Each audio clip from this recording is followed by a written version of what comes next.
어머님 정신 상속받겠습니다. 차남 되시는 석준호 선문학원 이사장님의 글입니다.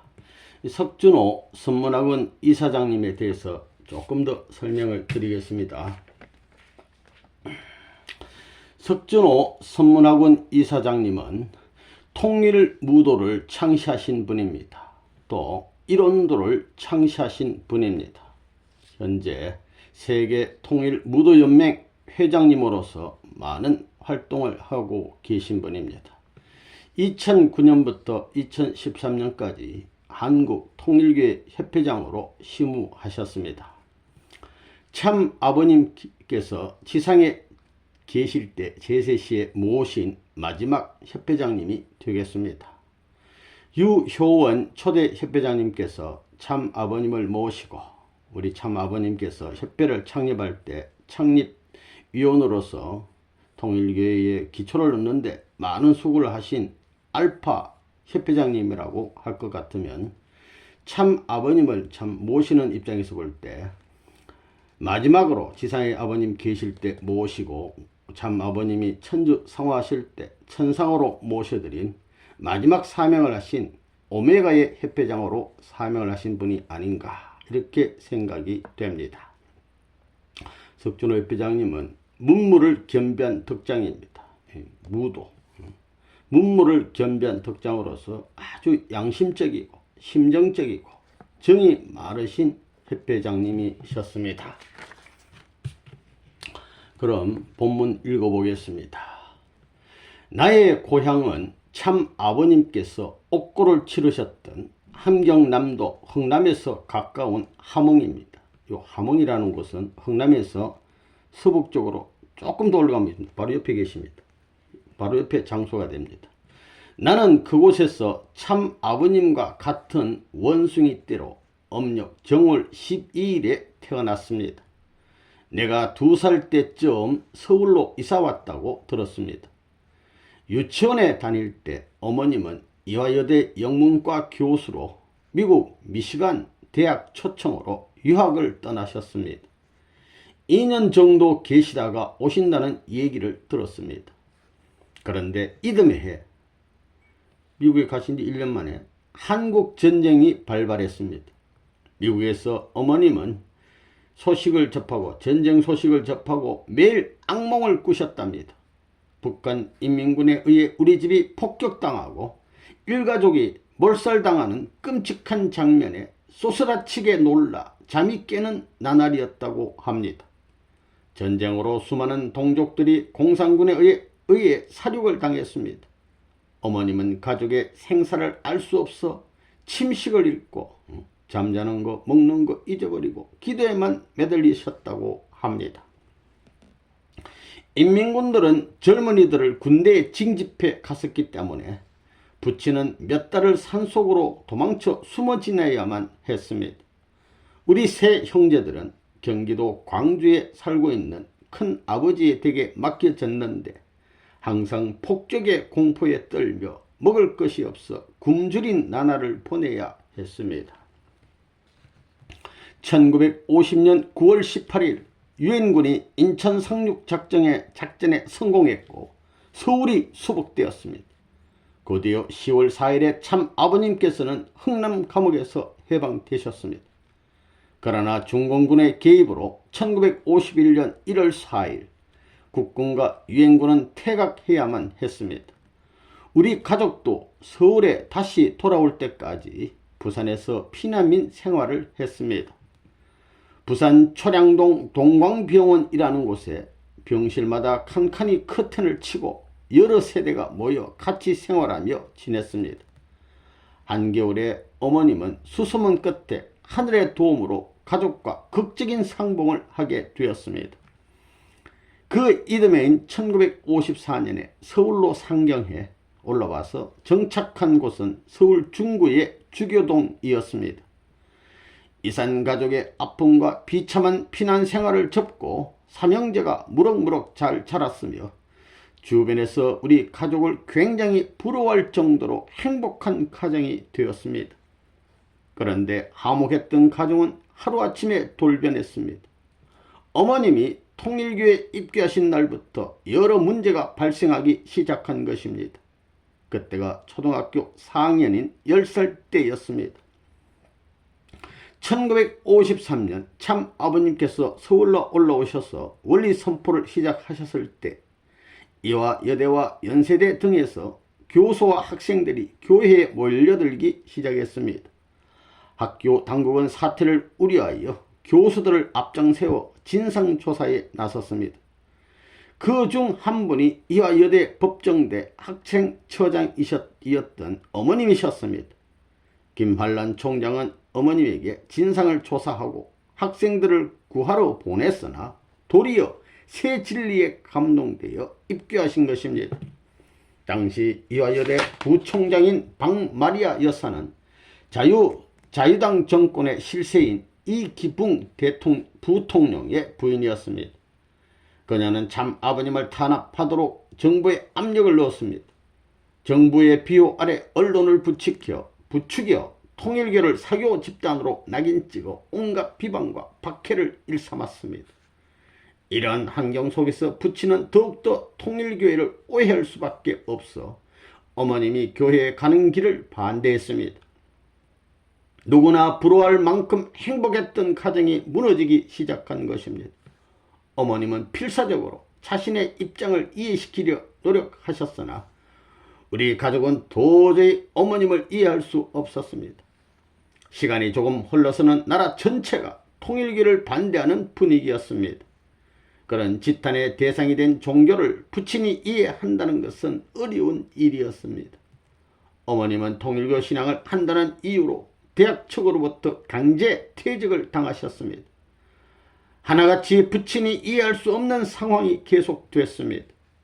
당시 통행 금지가 있어 어머님이 교회에서 귀가하지 못한 날이 잦아져 집안에 난리가 났습니다. 교회 가는 것뿐만 아니라 밤에 집에도 안 들어와. 인자신 가정적인 분이 교회에 미쳐서 집에 못 들어올 경우가 많아지니 부부간의 갈등의 골이 깊어져만 갔습니다. 더구나 내적으로는 하늘이 부부 생활까지 못하게끔 막아서는 역사가 가해졌습니다. 성별생활. 어머님은 뜻을 알고 원리를 받아들이면서 하늘로부터 성별생활을 해야 한다는 계시를 받으신 것 같습니다. 이런 모든 내용이 부친에게는 도저히 이해가 되지 않는 것이었습니다. 어머님이 통일교를 다닐 즈음에 나는 매일 악몽에 시달렸습니다. 집 앞 골목길로 무섭고 시커먼 구름이 휙휙 지나가기도 하고 내가 천길 만길 소용돌이 속으로 빨려 들어가는 꿈을 꾸었습니다. 저는 여러 차례 이런 악몽을 꾸면서 비명을 지르곤 하였습니다. 지금에 와서 돌이켜 생각해보면 당시 우리 집안에 사탄이 역사를 많이 했고 또 한편으로는 내가 그런 꿈을 꾸어 부모가 성별 생활을 하게끔 영적으로 협조해 드린 것이 아닐까 하는 생각도 하게 됩니다. 어머님은 신앙을 택해 집을 떠나 우리 집은 그야말로 파탄에 이르렀습니다. 나는 통일교에 대해 자연히 적개심을 갖게 되었습니다. 이런 내용이죠. 이 아이의 그림을 볼 것 같으면 여기에 석준호 회장님 우리 부부가 되시고 신의 충모님 여기 옆에 계시면 참 어머님 모습입니다. 이 사진을 보니까 아주 젊었을 때 사진 같습니다. 축복받고 금방 혹은 약혼했을 때 사진이 아닌가 생각될 정도로 그런 아주 젊은 모습이 되겠습니다. 요 옆에 부인 되시는 분은 윤문혜 여사님입니다. 777 가정 되겠습니다.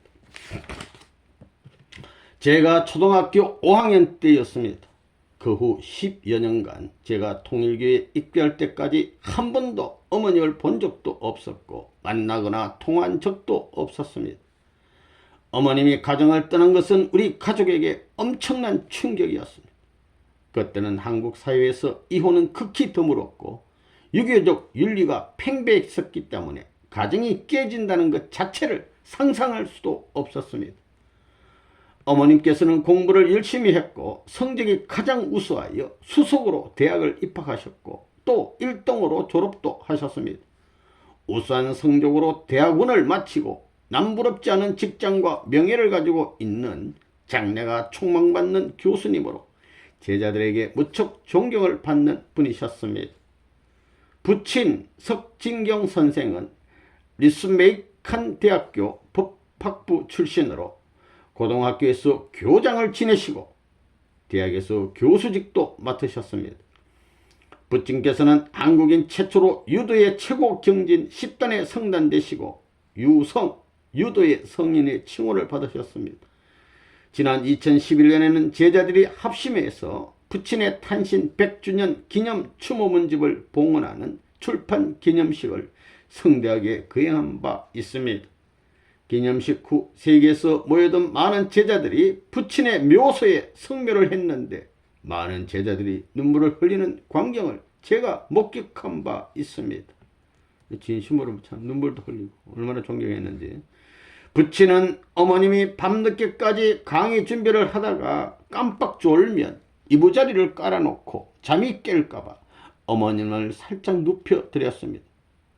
이렇게 사이좋은 부부였는데 또 설거지며 집안 걸레질을 도맡아 하셨던 그러한 애처가였습니다. 그러한 애처가를 떠나고 헤어진다는 것이 쉬운 일이 아니었을 것입니다. 우리 형님은 어머님께서 갑자기 사라진 데에 큰 충격을 받아 갑자기 정신이 이상해졌고 서울 청량리 정신병원에 입원하게 되었습니다. 정신과 의사의 말로는 어머님에 대한 그리움의 도가 지나쳤다고 하지만 한편으로는 사탄의 역사도 함께 있었던 것 같습니다. 어떤 지인이 어머님에게 그 사실을 전해 주었다고 합니다. 당신의 아들이 지금 정신이 미쳐서 청량리 병원에 입원해 있으니 어머니로서 한번 찾아가 봐야 되지 않겠느냐. 그래서 어머님은 그 병원에 한번 찾아갔습니다. 병원에 갔더니 아들이 엄마를 꽉 붙들어 안고서 엉엉 울며 하소연했습니다. 어머니, 어디에 갔다가 이제 오십니까? 앞으로 절대로 내 곁을 떠나지 말아요. 만일 떠나면 죽어버릴 거예요. 형은 벽에다 자신의 머리를 쿵쿵 쳐박으면서 매달렸습니다. 어머님은 그런 아들을 달래놓고 피눈물을 뿌리며 뿌리치고 떠나셨다고 합니다. 탄감복귀의 길이 얼마나 어려운지 모르겠습니다. 부친께서는 외할아버지와 외할머니를 모시고 살았는데, 쉽게 말하면 장모님을 잘 모시고 살았는데, 부친과 이제는 같이 살 수 없게 된 상황을 비관한 외할아버지께서는 집을 나가셔서 자살을 시도하셨고, 통영의 한 산에서 약을 먹고 누워 계신 것을 지나가던 사람이 발견을 하게 되는 사건도 있었습니다. 그 소식을 들은 어머님께서 하염없이 눈물을 많이 흘리셨다고 합니다. 어머님께서는 이러한 극심한 시련과 고통을 당하시면서도 모든 어려움을 극복하시고 하늘의 부르심을 받고 교회에 입교하시어 공직 생활을 계속하셨다고 생각이 됩니다. 어머님은 철저하게 공적인 하늘 뜻을 위해서 일생을 바쳤습니다. 2000년부터 몸이 편찮으셔서 2001년에 워크힐 아파트에서 일산으로 이사를 왔습니다. 휠체어를 타셔야 할 입장이었기 때문에 언덕이 많은 워크힐 아파트에서 평지를 찾고 공기도 좋고 관리비도 저렴한 곳을 물색하다가 일산으로 이사를 오게 된 것입니다. 이 집에서 6년 동안 요양원이나 병원에 모시지 않고 제 아내가 며느리이지만 딸 이상으로 시어머님을 한결같이 극진히 모셨습니다. 6년 동안 극진히 모시다고 합니다. 우리 강태공 선생 말 맞다나 효친이면 자익효자한다는 말이 있습니다. 정말로 우리 며느리 되시는 분 이름이 뭐냐면 윤문혜 씨인데 참 효부라고 생각이 됩니다. 성화하실 때 저는 북경에 체류 중이어서 임종하는 마지막 순간을 목격할 수 없었던 빈자리를 믿음직하고 차분한 아내가 대신했습니다. 2005년경 한남동 공간에 갔을 때 참 아버님께서 신의 충모님의 병세가 어떠냐고 하문하셨습니다. 그래서 사실대로 보고를 드렸더니 협회장에게 당장 병문안을 가라고 체건하시며 말씀하셨습니다. 뜻을 위해 수고한 사람은 내가 절대로 잊지 않는다. 6년 동안 병환 중에 계신 어머님께서는 그동안 참 부모님을 뵙지 못했기 때문에 참 부모님으로부터 잊혀진 원로 식구인 줄로만 생각해 온 자신이 쑥스러웠습니다. 신의 총무님은 참 부모님에 대한 절대 신앙과 절대 사랑과 절대 믿음으로 뜻길을 걸어 나오셨다고 생각됩니다. 위에서 사진을 볼 것 같으면 차남 석준호 부부라 이런 글자가 적혀 있는데요. 신의 총무님 모시고 또 찍고, 요분은 삼남 되시는 석일정이라는 분인데 부인하고 부부가 찍은 사진 되겠습니다. 우리 석일정 이 선생께서도 현재 세계평화유불선 총연합회 회장을 맡아가지고 맹활약을 하고 계신 분입니다. 또한 이분도 무도의 조예가 깊으신 분인데 세계통일무도연맹 부회장, 세계평화무도연합의 부회장을 맡아서 활동하시는 아주 귀하신 분입니다. 신의 충무님께서 성화했을 때 참 아버님은 하와이에서 회의를 주관하고 계셨습니다. 성화 소식을 들으시고 신의 충무님이란 귀한 기호를 적각 내려주셨습니다. 신, 믿음, 애, 사랑, 충성, 신의 충무에 님자까지 붙여주시고 서성사까지 써주셨습니다. 그리고 세계 성화식으로 리틀 엔젤스 회관에서 성대하게 성화식을 거행토록 선처해 주셨습니다.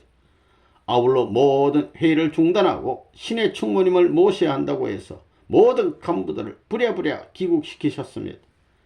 참부모님도 모든 일정을 취소하시고 급하게 귀국하셔서 이튿날 새벽 2시경에 일산에 있는 동국대학병원에 마련한 빈소에 찾아오셔서 기도해 주시고 그 공로를 치하해 주셨습니다. 참부모님께서 매년 추모식을 협회에서 거행하라고 하셔서 2007년부터 2012년까지 매년 추모식을 협회에서 주관했습니다. 참 아버님 성화 이후 간소하게 하느라 일산의 자택에서 추모 예배를 올리고 있습니다. 음력 12월 16일 성화식이 끝난 후 3일째 되는 날 신의 총무님이 살고 계셨던 집의 집문서를 참 부모님께 가지고 갔습니다. 그리고 저는 신의 충무님의 유서를 보고드리며 집문서를 올렸습니다. 아버님께 올려드렸다면 참 부모님, 어머님께서 사시던 집을 참 부모님께 험납해 드리라고 하셨습니다. 참 부모님께서는 받지 않으시려 하셨습니다. 그래서 저는 참 부모님께 다시 간곡히 말씀을 드렸습니다. 어머님의 유언이기 때문에 꼭 받아 주십시오. 참 부모님께서는 만면의 미소로 집문서를 받아 들고는 다시 저에게 집문서를 건네 주셨습니다. 그래, 내가 잘 받았고 내가 받은 것을 지금 너한테 다시 주는 것이다. 저는 그 후로 참 부모님께서 주신 집이기에 다른 곳에 이사를 가지 않고 계속 이곳에 살고 있습니다.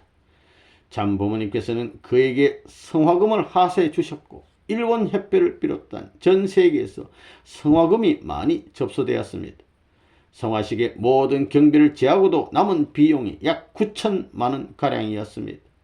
남은 비용의 유족이 1천만 원 정도를 모아 총 1억 원을 만들어 선문대학교 목회자 양성을 위한 장학금으로 기정했습니다.